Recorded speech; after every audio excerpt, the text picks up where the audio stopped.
मयूरभंज जिला सदर महकुमा बारिपदा आगामी 22 रु 24 तारिख पर्यंत राज्य सरकार 100 दिन पूर्ति अवसर में विकास मेलार आयोजन होगाकू जाउछि। मुख्यमंत्री मोहन चरण माझी उक्त मेला को 22 तारिख अपराह 6 पड़िया उद्घाटन करने सहित एही महासमारोह में जनसाधारण को उद्बोधन देवे। एथिपाई जिला प्रशासन में तत्परता देखा जायछि। साधारण निर्वाचन पर मुख्यमंत्री प्रथम जिला ग्रस्त होइथिबारु लोके मध्य उत्साहित अछंती। एही विकास मेलार आयोजन और सुपरिचालना निमंते जिलापाल हेमकांत सय और जिला आरक्षी अधीक्षक ए सुश्री अध्यक्षतार विभिन्न विभाग अधिकारी एक प्रस्तुति बैठक अनुष्ठित हो जायछि।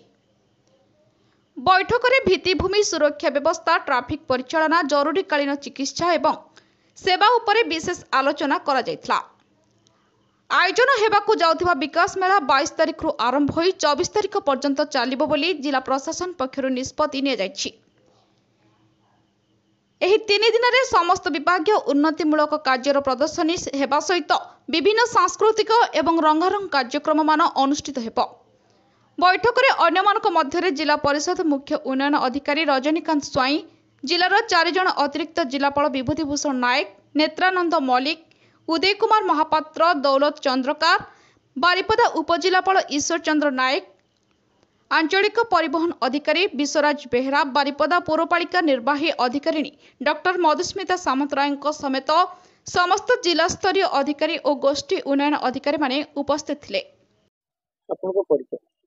कवि विष्णु शतपथी, राज्य प्रवक्ता, भारतीय जनता पार्टी। कौन कहिबे जे दिने मयूरभंज गस्त करले मुख्यमंत्री कौन कहिबे? मुख्यमंत्री आसंता काली मयूरभंज गस्त बहुत दृष्टि गुरुत्वपूर्ण और महत्वपूर्ण। It is important in several ways. कहीं सी आगु मोहन माझी हिसाब से आसते मुख्यमंत्री हिसाब से प्रथम थर पर माटी पदार्पण कर अवसर में से विकास मेलार शुभ उद्घाटन करेंगे, से भी लक्षणीय कथा।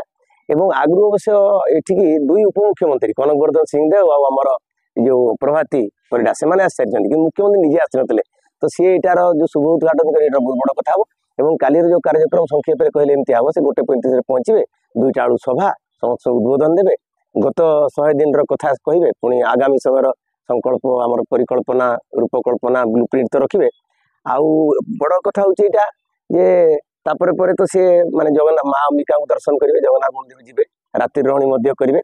सबू भितर लक्ष्य करार अच्छी जे सी प्रमाणित करेंगे माने ये जो 100 दिन पूर्ति अवसर विभिन्न जगार सरकार तरफ कार्यक्रम हो, भारतीय जनता पार्टी लोक भी जाऊँच, तो सी पुरी में श्रद्धाबाल विभिन्न आड़े तो ये खोद मुख्यमंत्री आसिक से अवसर 100 दिन पूर्ति अवसर में जो कार्यक्रम करेंगे से आगामी समय सूचना भी देवे, सूचीपत्र देवे, विकास कथा कहे। तो सब दृष्टि मयूरभंज आम पाख आउ गए आनंदर कथा जे पाख जिला जो केउंझर सेठिका साधारण सरल निरीह आदिवासी परिवार जड़े पिला 4 थर विधायक होती सत, किंतु एमती साधारण परिवार जड़े लोक से आमर प्रथम आज व्यक्ति से मुख्यमंत्री कि मुख्य सेवक हिसाब से आसवे।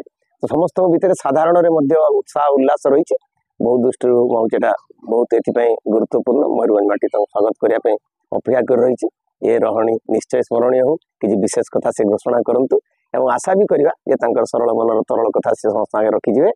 आउ मयूरभंज माटी आज तेणु स्वागत करुच्ची। मोहन माझी स्वागतम। भारत माता की जय। Mayurbhanj Murari Mohan Mahapatra report, Jyotiprabha news.